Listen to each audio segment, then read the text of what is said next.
Merhaba. Belki de bu videoya tesadüfen denk geldiniz.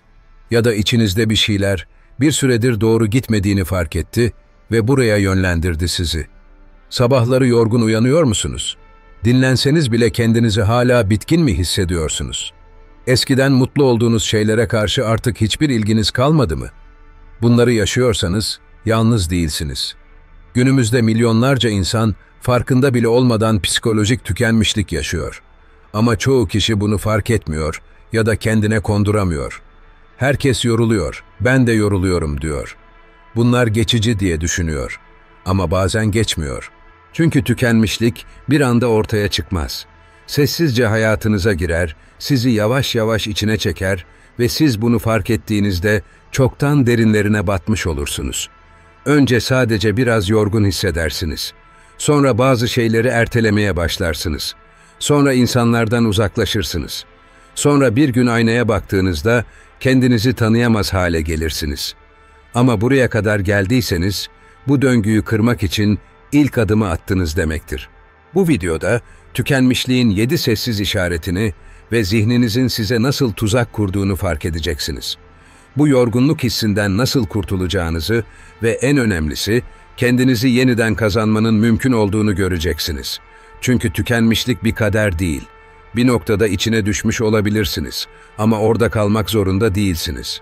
Şimdi bir karar vermelisiniz. Ya bu videoyu kapatıp her şeyin aynı kalmasına izin vereceksiniz ya da birkaç dakikanızı ayırarak kendinizi geri almanın yollarını öğreneceksiniz. Şimdi tükenmişliğin sessiz işaretlerini tek tek inceleyelim. Bakalım kaç tanesi size tanıdık gelecek. Birinci işaret. Sürekli yorgunluk ve uykusuzluk.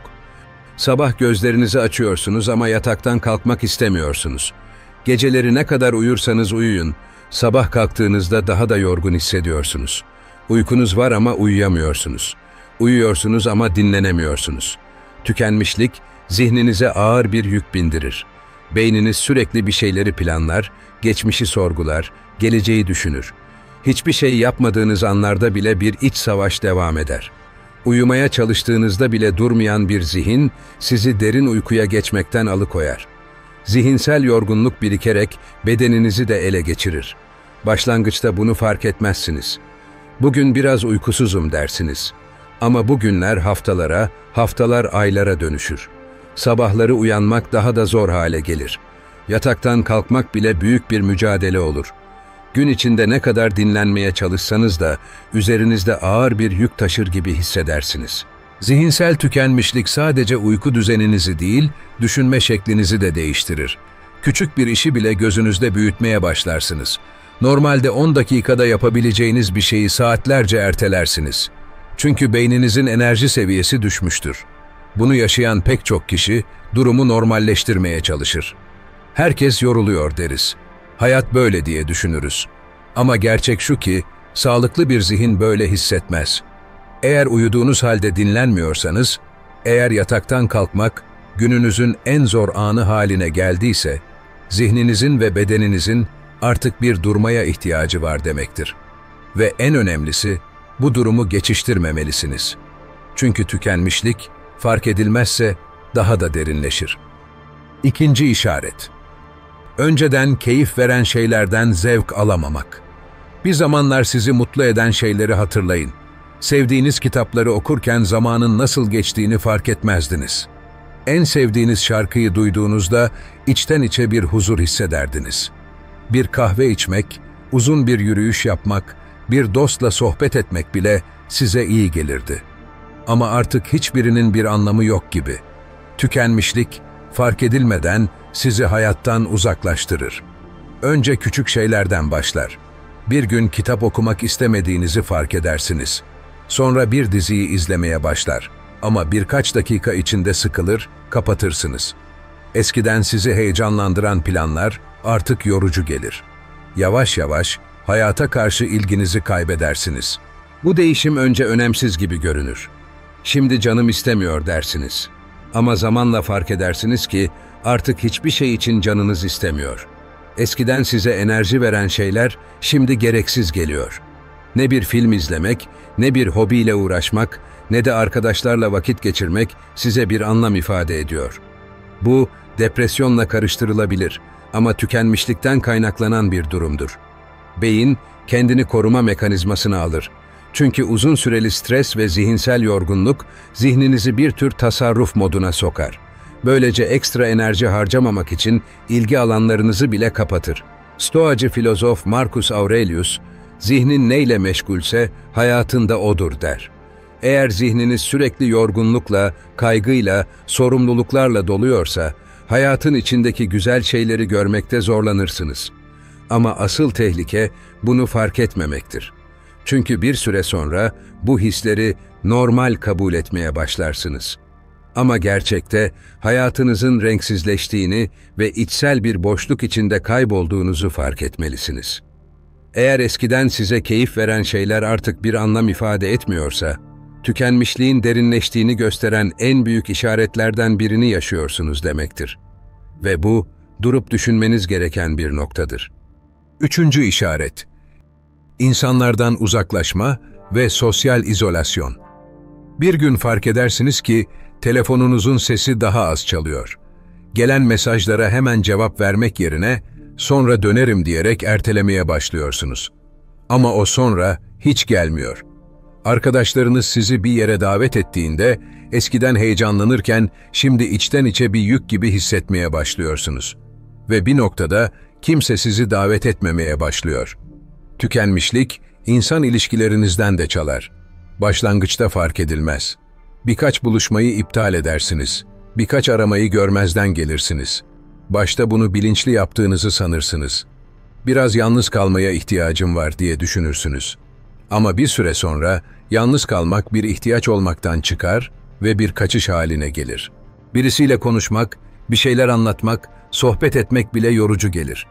Karşınızdaki insanın ilgisini sürdürmek için çaba göstermek, gülümsemek, bir konuşmayı devam ettirmek. Bunların hepsi tükenmiş bir zihin için fazladan bir yük gibidir. Ama burada tehlikeli bir döngü başlar. Tükenmişlik sizi insanlardan uzaklaştırır. İnsanlardan uzaklaştıkça daha fazla yalnız hissedersiniz. Ve ne kadar yalnız kalırsanız bu durumu normalleştirirsiniz. Önce yalnız kalmayı kendiniz seçersiniz. Sonra fark edersiniz ki yalnızlık artık bir seçim değil, bir zorunluluk olmuş. Ve en sonunda kimseyi aramadığınız gibi kimse de sizi aramaz hale gelir. Çünkü insanlar sürekli geri çevrildiklerinde bir noktada vazgeçerler.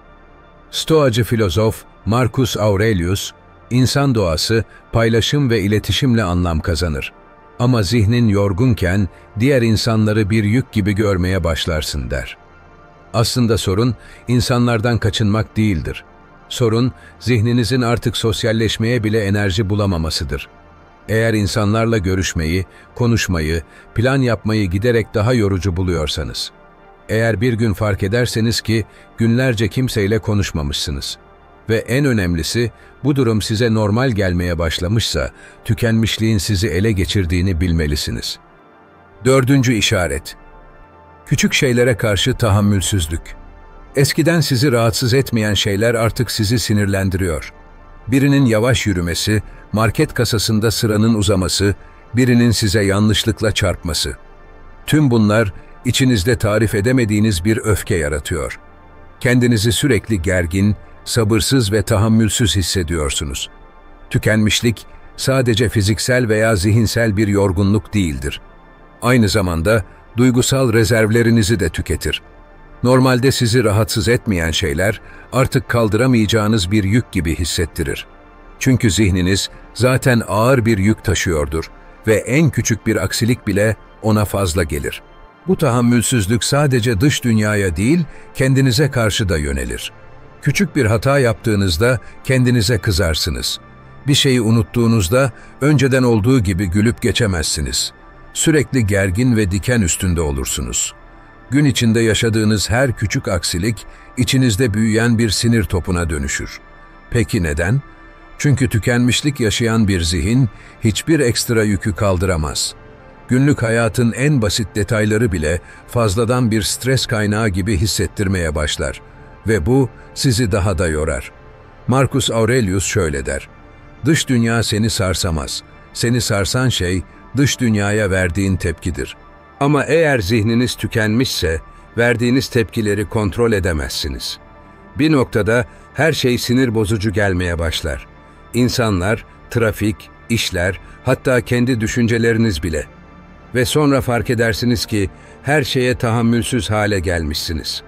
Bu, tükenmişliğin en belirgin ama en az fark edilen işaretlerinden biridir. Çünkü çoğu insan kendisini sinirli ve gergin hissettiğinde bunun nedenini sorgulamaz. Sadece bugün kötü bir gün diyerek geçiştirir. Ama eğer her gün kötü bir güne dönüşüyorsa, durup düşünmenin zamanı gelmiştir. Eğer son zamanlarda kendinizi sürekli sabırsız, sinirli ve en küçük şeylere bile tahammülsüz hissediyorsanız, bu sadece kötü bir ruh hali değil, zihninizin alarm verdiğinin bir işareti olabilir. 5. işaret. Sürekli suçluluk ve yetersizlik hissi. Tükenmiş bir zihin, yalnızca fiziksel enerjinizi tüketmekle kalmaz. Aynı zamanda kendinize bakışınızı da değiştirir. Ne yaparsanız yapın, asla yeterince iyi hissetmezsiniz. İşlerinizi yetiştirdiğinizde bile içten içe eksik bir şeyler kalmış gibi gelir. Dinlenmeye çalıştığınızda iç sesiniz size "boşa zaman harcıyorsun" diye fısıldar. Başlangıçta fark etmezsiniz. Ama zamanla ne kadar çabalarsanız çabalayın, her şey eksik hissettirmeye başlar. Bir işi bitirdiğinizde mutlu olmak yerine neden daha iyi yapmadığınızı düşünürsünüz. Sevdiklerinize zaman ayırırken bile yeterince iyi bir anne, baba, eş ya da dost olup olmadığınızı sorgularsınız. Bu düşünceler bir döngü haline gelir. Ne kadar çok şey yaparsanız yapın, asla yeterli hissetmezsiniz. Ama bir şeyleri yapmamaya kalktığınızda da suçluluk hissedersiniz. Dinlenmek istediğinizde bu kadar iş varken nasıl dinlenebilirim dersiniz. Ama çalıştığınızda da zaten ne yaparsam yapayım yetmiyor diye düşünürsünüz. Peki neden? Çünkü tükenmişlik gerçekçi olmayan bir mükemmeliyetçilik yaratır. Zihniniz her zaman daha fazlasını yapmanız gerektiğini söyler. Ama enerjiniz ve motivasyonunuz tükendiği için bu daha fazlasını yapamazsınız. Ve sonunda kendinizi yetersiz hissetmeye başlarsınız. Stoacı filozof Epiktetos şöyle der: "Kontrol edemediğin şeyler için kendini suçlamak, zihnin en büyük yüküdür." Ama tükenmiş bir insan tam da bunu yapar. Her şeyin sorumluluğunu üstlenir. Yetişemediği her iş için kendini suçlar. Yetersiz hissettikçe daha çok çalışır. Ama ne kadar çabalasa da içindeki boşluğu dolduramaz. Eğer siz de ne yaparsanız yapın, yeterli hissetmiyorsanız, eğer sürekli kendinizi suçluyor, başkalarıyla kıyaslıyor ve her an bir şeyleri eksik yapıyormuşsunuz gibi hissediyorsanız, bu, tükenmişliğin en sinsi işaretlerinden biridir. Ve eğer durup kendinize yüklenmeye devam ederseniz, bu döngü sizi daha da içinden çıkılmaz bir hale sürükleyebilir. 6. işaret. Karar vermekte zorlanma ve sürekli erteleme. Tükenmişlik, sizi yalnızca fiziksel ve duygusal olarak değil, zihinsel olarak da etkiler. Basit kararlar bile gözünüzde büyümeye başlar. Ne giyeceğinize, ne yiyeceğinize, bir işe nereden başlayacağınıza karar vermek bile sizi yoruyordur. Sürekli "bunu sonra düşünürüm" ya da "şimdi karar veremem" diyerek işleri ertelersiniz. Başlangıçta bu fark edilmez. Ama zamanla küçük kararları bile almak zor gelmeye başlar. Önceden hızla hallettiğiniz basit işler şimdi gözünüzde büyür. Bir randevu almak, bir mesaj atmak bile size ağır gelir. Çünkü tükenmiş bir zihin karmaşıklığı kaldıramaz. Bu yüzden çoğu zaman hiçbir şey yapmamayı seçersiniz. Çalışmanız gerekiyorsa bir şeyler izleyerek vakit geçirirsiniz. Yapılacak işler varken sosyal medyada kaybolursunuz.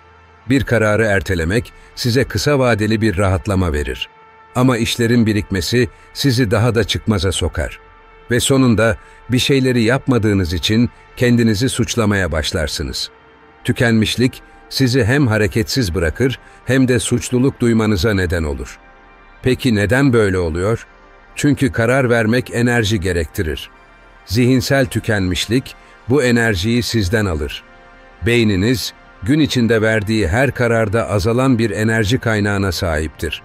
Eğer zaten yorgunsanız, en küçük kararı bile almak için gereken gücü bulamazsınız.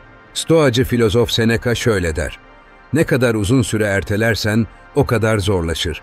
Çünkü beklemek yalnızca korkularını besler." Ama tükenmiş bir zihin farkında olmadan tam da bunu yapar. Erteledikçe karar vermek zorlaşır. Karar vermekte zorlandıkça işler birikir. Ve bir noktada hiçbir şeyi kontrol edemediğinizi hissedersiniz. Eğer sürekli olarak karar vermekte zorlanıyor, en küçük işleri bile erteliyor ve bir şeyleri tamamlamak yerine kaçıyorsanız. Bu, tükenmişliğin en büyük işaretlerinden biridir. Ve eğer bu döngüye girerseniz, çıkmak her geçen gün daha da zor hale gelir.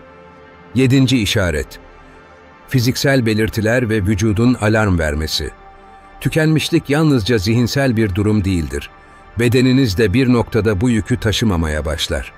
Baş ağrıları, mide problemleri, kas ağrıları. Hiçbir sebep yokken ortaya çıkan huzursuzluk hissi. Uyandığınız anda üzerinizde garip bir ağırlık. Gün içinde nefes almakta zorlandığınızı fark ediyorsunuz ama nedenini bilmiyorsunuz. Tükenmişlik, zihninizin ve bedeninizin aynı anda çökmesi gibidir. Bir süre boyunca sadece ruhsal bir yorgunluk gibi hissettirir. Ama sonra vücut da buna tepki vermeye başlar. Baş ağrıları artar. Çarpıntı hissedebilirsiniz. Mide problemleri yaşayabilirsiniz. Bağışıklık sisteminiz zayıflar ve sık sık hasta olmaya başlarsınız. Çünkü zihin ve beden birbirinden ayrı değildir. Stres, kaygı ve aşırı yorgunluk vücudu doğrudan etkiler. Beyniniz tehdit algıladığında vücudunuza sürekli savaş ya da kaç sinyalleri gönderir. Bu da kortizol seviyelerinin yükselmesine ve bedenin sürekli bir alarm durumunda kalmasına neden olur. Uyandığınızda kendinizi fiziksel olarak yorgun hissedersiniz. Kaslarınız gergin olur, boyun ve sırt ağrıları yaşarsınız. Kalp çarpıntıları, mide bulantıları veya sindirim sorunları sıklaşır. Sürekli stres nedeniyle bağışıklığınız düşer, sık sık hastalanırsınız. Ve en kötüsü, çoğu zaman bu belirtileri bir sağlık sorunu sanırsınız. Oysa sorun tamamen zihinsel tükenmişliktir. Stoacı filozof Epiktetos şöyle der: "Bedenin, zihnin bir yansımasıdır. Eğer zihin ağırlaşırsa, beden de bundan kaçamaz." Ama çoğu insan, vücudun verdiği sinyalleri görmezden gelir. Baş ağrısını tesadüf sanır. Çarpıntıları önemsemez. Uykusuzluğu sadece geçici bir sorun gibi görür. Ama gerçek şu ki, bedeniniz size durmanız gerektiğini söylüyor olabilir. Eğer bu belirtilerden birkaçını yaşıyorsanız, eğer sürekli fiziksel bir yorgunluk hissediyor ama doktorlar hiçbir sebep bulamıyorsa, belki de sorunu vücudunuzda değil, zihninizde aramanız gerekiyordur. Eğer siz de böyle hissediyorsanız, bunun bir problem olduğunu kabul etmek ilk adımdır. Çünkü tükenmişlik kendiliğinden geçmez. Ama doğru adımlarla bu döngüden çıkmak mümkündür. 1. adım: tükenmişliği kabul etmek ve normalleştirmemek. Tükenmişlik, çoğu insanın farkına bile varmadan içine düştüğü bir tuzaktır. İlk belirtiler ortaya çıktığında, insanlar genellikle bunun geçici bir durum olduğunu düşünürler. "Biraz dinlenirsem geçer" derler. "Herkes yoruluyor, ben de yoruluyorum" diye kendilerini avuturlar. Ama asıl tehlike burada başlar. Tükenmişliği normalleştirmek. Çünkü bir şeyin farkında olmadığınız sürece onunla mücadele edemezsiniz. Eğer sürekli yorgun hissetmeyi, hiçbir şeyden keyif alamamayı, insanlardan uzaklaşmayı ve kendinizi suçlamayı hayatın bir parçası olarak görmeye başlarsanız, bu durumu kabullenmiş olursunuz. Ve kabullenmek, bu döngüden çıkmanızı engeller.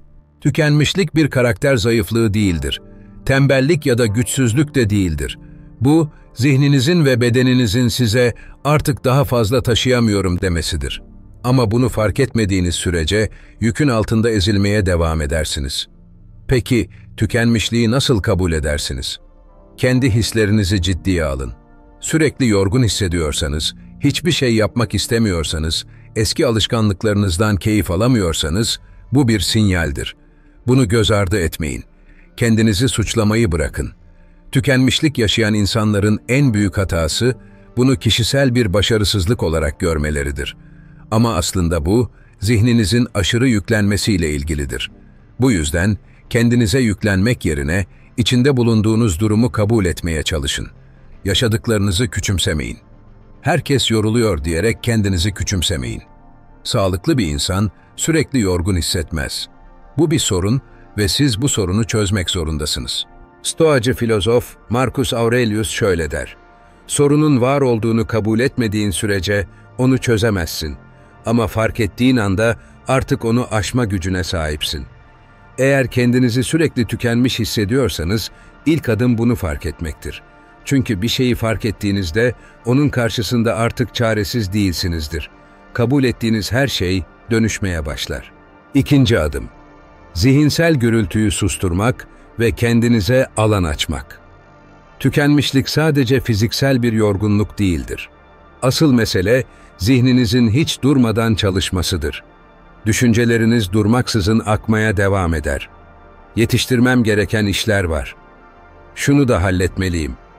Unutmamam gereken şeyler var. Daha fazlasını yapmalıyım. Ve bu düşünceler hiç bitmez. Gün boyunca zihniniz sürekli çalışır, hiçbir zaman gerçekten durmaz. Günün sonunda fiziksel olarak yorgun olsanız bile asıl tükenen şey zihninizdir. İşte tam olarak bu yüzden tükenmişlik yaşayan insanlar dinlense bile gerçekten dinlenemezler.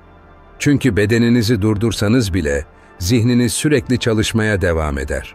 Bu yüzden ikinci adım zihinsel gürültüyü fark etmek ve onu susturmayı öğrenmektir. Peki zihinsel gürültüyü nasıl susturabilirsiniz? 1. Zihninizi fark edin, ona karşı savaşmayın. Tükenmiş bir insanın yaptığı en büyük hata, zihnindeki düşüncelerle savaşmaktır. Neden böyle hissediyorum? Neden odaklanamıyorum diyerek kendini suçlar. Ama aslında yapmanız gereken şey, düşüncelerinizi gözlemlemektir. Marcus Aurelius şöyle der: "Zihnin bir akarsu gibi aktığını bil. Sen, o akıntının içinde kaybolmak zorunda değilsin." Yani, düşüncelerinizin farkına varın ama onlara kapılmayın. 2. Kendinize her gün kısa boşluklar oluşturun. Tükenmişlik yaşayan insanlar durduklarında bile dinlenmezler. Telefonlarını açarlar, sosyal medyada vakit geçirirler, müzik dinlerler, bir şeyler izlerler. Ama gerçek dinlenme, zihni tamamen boşaltabilmektir. Kendinize her gün en az 5-10 dakika hiçbir şey yapmadan oturacağınız bir zaman dilimi ayırın. Bu süre içinde zihninizi zorlamayın. Sadece nefes alın ve var olun. 3. Uyandığınızda hemen telefonunuza bakmayın. Tükenmişlik yaşayan insanlar sabah kalkar kalkmaz zihnini meşgul etmeye başlar. Ama bu yorgunluğu artırır. Sabahları ilk 15-30 dakika hiçbir ekranla temas etmeyin. Birkaç derin nefes alın, pencereyi açın, sadece kendinizle kalın. Tükenmişliği aşmak için zihninizin kontrolünü yeniden kazanmalısınız. Çünkü tükenmişliğin en büyük sebebi sürekli meşgul olan bir zihindir. Ama unutmayın, düşüncelerinizi kontrol etmeye çalışmak yerine onlara alan açarak onları yönlendirmeyi öğrenmelisiniz. Üçüncü adım, kendinizi bir makine gibi görmekten vazgeçmek. Tükenmişliğin en büyük sebeplerinden biri, kendinizi sürekli üretmek zorunda hissetmenizdir. Daha fazla çalışmalıyım, daha verimli olmalıyım, daha çok şey başarmalıyım. Dinlenmek bile bir işe yaramalı. Bu düşünceler size tanıdık geliyor mu? Eğer geliyorsa, muhtemelen uzun zamandır kendinize bir insan gibi değil, bir makine gibi davranıyorsunuz. Tükenmişlik yaşayan insanların en büyük yanılgısı, dinlenmeye bile bir görev gibi yaklaşmalarıdır. Şimdi dinleneceğim ki daha iyi çalışabileyim. Oysa bu düşünce bile size farkında olmadan yük bindirir. Çünkü zihniniz, her an bir şeyler yapmanız gerektiği fikriyle çalışmaya programlanmıştır. Peki bu kısır döngüden nasıl çıkabilirsiniz? 1. Dinlenmeyi bir amaç değil, bir ihtiyaç olarak görün. Dinlenmek, daha fazla çalışabilmek için yapılması gereken bir şey değildir. Dinlenmek, insan olduğunuz için gereklidir. Marcus Aurelius'un dediği gibi, kendi doğanı anlamayan insan, kendini bir araç gibi kullanır. Ama bir araç değil, bir varlıksın. 2. Yaptıklarınızı sürekli ölçmekten vazgeçin. Tükenmiş insanlar her şeyi bir ölçütle değerlendirir. Ne kadar verimli oldum? Bugün kaç iş bitirdim? Dinlenirken bile zamanımı boşa mı harcadım? Ama insan zihni ve bedeni sürekli üretmek ve ölçmek üzerine çalışmaz. Bazı anlar sadece yaşamak içindir. 3. Zihniniz ve bedeniniz birbiriyle bağlantılıdır. Eğer sürekli zihinsel olarak üretken olmaya çalışıyorsanız, bedeniniz de gerilmeye başlar. Kaslarınız sertleşir, omuzlarınız ağrır, nefesiniz sıkışır. Zihninizin rahatlaması için bedeninizi de rahatlatmanız gerekir. İnsan bir makine değildir. Sürekli üretmek, sürekli bir şeyler yapmak zorunda da değildir. Tükenmişliği aşmanın en önemli yollarından biri, kendinizi sadece yapılan işler üzerinden tanımlamaktan vazgeçmektir. Unutmayın, dinlenmek sadece daha çok çalışabilmek için değil, daha iyi yaşayabilmek içindir. 4. adım. Gerçek dinlenmeyi öğrenmek. Tükenmişlik yaşayan insanların en büyük yanılgılarından biri, dinlenmeyi sadece uyumak veya oturmak sanmalarıdır. Ama gerçek dinlenme bundan çok daha fazlasıdır. Gerçek dinlenme, zihninizi ve bedeninizi gerçekten yenileyebildiğiniz zaman gerçekleşir. Bugün birçok insan, gün içinde boş zaman bulsa bile kendini dinlenmiş hissetmez. Çünkü bu zamanı ya sosyal medyada kaybolarak, ya televizyon izleyerek ya da telefonuna bakarak geçirir ve farkında olmadan zihnini meşgul etmeye devam eder. Tükenmişlik yaşayan bir insanın yaptığı en büyük hatalardan biri şudur: boş vakit bulmalıyım. Dinlenmeliyim ki daha verimli olayım. Bu zamanı değerlendirmeliyim. Ama bu düşünceler bile aslında sizi dinlenmekten alıkoyar. Çünkü burada bile zihniniz bir şeyleri yapması gerektiğini düşünür. Gerçek dinlenme nasıl olur? 1. Dinlenmeyi bir görev gibi görmekten vazgeçin. Bir şeyin size gerçekten iyi gelmesi için onu yaparken kendinizi rahat bırakmanız gerekir. Eğer dinlenirken bile acaba daha iyi dinlenebilir miyim diye düşünüyorsanız aslında dinlenmiyorsunuz demektir. Stoacı filozof Seneca şöyle der: zihnin dinlenmesi bedenin durmasıyla değil, onun da sakinleşmesiyle mümkündür. Yani zihninizi susturmadan bedeninizin durması bir işe yaramaz. 2. Gerçek dinlenme aktif olabilir. Bazı insanlar için en iyi dinlenme şekli sessizce oturmakken, bazıları için yürüyüş yapmak, bir şeyler karalamak ya da bir hobiyle ilgilenmektir. Önemli olan sizi gerçekten rahatlatan şeyi bulmanızdır. Çünkü herkes için dinlenmek aynı anlama gelmez. 3. Uyumak yeterli değildir. Uyku beden için gereklidir. Ama tükenmişlik yaşayan insanların çoğu uyudukları halde yorgun hisseder. Çünkü zihinleri dinlenmemiştir. Bu yüzden uyku kalitenizi artıracak rutinler oluşturmalısınız. Uyumadan önce telefon ve ekran süresini kısıtlamak. Uykuya geçmeden önce kendinizi sakinleştirecek bir şeyler yapmak. Kitap okumak, hafif bir müzik dinlemek, günün güzel anlarını düşünmek. Düzensiz uyku saatlerinden kaçınmak. Gerçek dinlenme sadece bir şey yapmamak değildir. Zihni ve bedeni gerçekten rahatlatan, sizi yenileyen şeyler yapmaktır. Eğer dinlenirken bile yorgun hissediyorsanız, belki de dinlenme biçiminizi değiştirmeniz gerekiyordur. Eğer bu videoyu buraya kadar izlediyseniz, büyük ihtimalle bir noktada tükenmişlik belirtilerini hissettiniz. Belki sabahları yorgun uyanıyorsunuz. Belki hiçbir şey yapmak istemiyorsunuz ama yine de duramıyorsunuz. Ya da insanlardan uzaklaşmaya başladığınızı fark ettiniz. Ama şu an önemli olan bir şey var. Artık bunun farkındasınız. Çünkü tükenmişliğin en büyük tuzağı fark edilmeden ilerlemesidir. İnsanlar genellikle bir şeylerin yanlış gittiğini çok geç anlarlar. Ama eğer kendinizde bu belirtileri gördüyseniz ve ben bir çıkış yolu arıyorum diyorsanız zaten ilk adımı attınız demektir. Peki şimdi ne yapmalısınız? Tükenmişliği normalleştirmeyin. Sürekli yorgun hissetmek normal değil. Bunun hayatın bir parçası olduğunu düşünmeyin. Zihinsel yükünüzü hafifletin. Sürekli düşünceler içinde kaybolmak, kendinizi tüketmenize neden olur. Zihninizi rahatlatacak kısa molalar yaratın. Kendinizi bir makine gibi görmekten vazgeçin. İnsan üretmek için var olmaz. Hayat, sadece çalışmak ve sorumlulukları yerine getirmekten ibaret değildir. Gerçek dinlenmeyi öğrenin. Uyku, sosyal medya, televizyon.